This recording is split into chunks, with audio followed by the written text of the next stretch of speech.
আমি শুধু অন্তর্নিহিত অর্থগুলোর সহজ বাংলা বর্ণনা করব। আল্লাহ একদিকে বলছেন আল্লাহর সম্মুখে তোমাদের কি গুরুত্ব আছে, আল্লাহর সামনে তোমাদের কি মূল্য আছে, তোমরা কি মনে করো তোমরা যখন আল্লাহর সামনে উপস্থিত হবে কি মূল্য তোমাদের থাকবে। মানব জাতি হিসেবে তোমাদের একটা মর্যাদা দেওয়া হয়েছে যা অন্য কাউকে দেওয়া হয়নি। দুআউকুম, তোমরা নিজেদের ইচ্ছায় আল্লাহকে ডাকতে পারো। আল্লাহকে ডাকতে হলে তোমাদের নিজস্ব ইচ্ছা শক্তিকে প্রয়োগ করতে হয়। পাহাড়, গাছ, পাখি তাদের কোনো নিজস্ব ইচ্ছা নেই, তারা আল্লাহকে ডাকতে বাধ্য। ওয়া ইম মিন শাইইন ইল্লা ইউসাব্বিহু বিহামদিহি ওয়ালাকিন লা তাফকাহুনা তাসবিহাহুম। তোমরা আল্লাহর কাছে মূল্যবান যদি একটি জিনিস না থাকে, আর তা হলো তোমাদেরকে বাছাই করা হয়েছে তাকে ডাকার জন্য, কিন্তু তোমরা সেই দায়িত্বকে পরিত্যাগ করেছো। ফাকাদ কাযাবতুম, আল্লাহকে ডাকার এই আমন্ত্রণকে তোমরা মিথ্যা সাব্যস্ত করেছো। ফাসাউফা ইয়াকুনু লিজামা, এই শাস্তি তোমাদেরকে পরিত্যাগ করবে না। এটা হবে এমন জিনিস যা থেকে তোমরা মুক্ত হতে পারবে না। এটা প্রথম অর্থ। আয়াতটির আরেকটি অর্থ হলো আল্লাহ কাফেরদের এবং যারা সকল ধরনের পাপ কাজ করে তাদেরকে বলছেন আমার কাছে তোমাদের কোনো মূল্য নেই।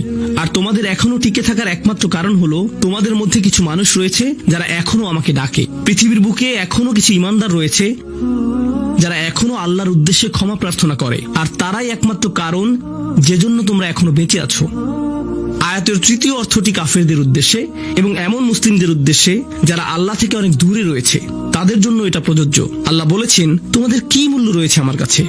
তোমরা নামাজ পড়ো না, তোমরা আনুগত্য করো না, তোমরা হালাল উপার্জন করো না, তোমরা সকল আদেশ লঙ্ঘন করো, কিন্তু কোনো কারণে মরিয়া হয়ে যদি তুমি আমাকে ডাকো তারপরও আমি তোমাকে যথাযোগ্য মূল্যায়ন করব। এখনো তোমাকে সুযোগ দিয়ে যাচ্ছি, লাউলা দুআউকুম, কিন্তু মোটের উপর তুমি এখনো এই সকল কিছুকে মূল্যহীন বিবেচনা করছো। তুমি স্বীকার করছো না যে আমি তোমাকে যা কিছু দিয়েছি এবং যা কিছু করতে বলেছি তা আসলে তোমার কাছে অর্থবহ। তুমি এই সকল কিছুকে মূল্যহীন এবং মিথ্যা বিবেচনা করছো। তোমার এই স্বভাব পরিবর্তন করো, কারণ শীঘ্রই এটা স্থায়ীভাবে লেগে থাকা শাস্তিতে পরিণত হবে। আল্লাহ এটা বলেননি যে তোমাকে শাস্তি দেয়া হবে, বরং তিনি বলেছেন শীঘ্রই তোমাকে শাস্তি দেয়া হবে, শীঘ্রই তুমি এটা থেকে আর মুক্ত হতে পারবে না। অর্থাৎ তোমার জন্য এখনো সুযোগ রয়েছে, বদলে যাও। আয়াতটির আরেকটা অর্থ হলো হে কুরাইশরা, যদি আল্লাহ তোমাদেরকে কোরআনের মাধ্যমে আহ্বান না করতেন তাহলে অন্য কোন জিনিস তোমাদেরকে মূল্যবান সাব্যস্ত করত? আল্লাহ তোমাদেরকে এই কিতাবটি দিয়ে সম্মানিত করেছেন, আর সর্বোপরি আল্লাহ আপনাকে এবং আমাকে এই কোরআন দিয়ে সম্মানিত করেছেন। তারপরেও তোমরা এটাকে সম্পূর্ণরূপে অগ্রাহ্য করছো। তোমরা এই কিতাবের কোনো মূল্যায়ন করছো না, আল্লাহর এই বাণীকে মূল্যায়ন করছো না। এখনো সময় আছে, নিজেকে সংশোধন করো।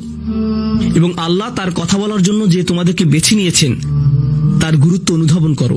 আয়াতটির সর্বশেষ অর্থ আল্লাহ তোমাদেরকে শাস্তি দেওয়া পছন্দ করেন না।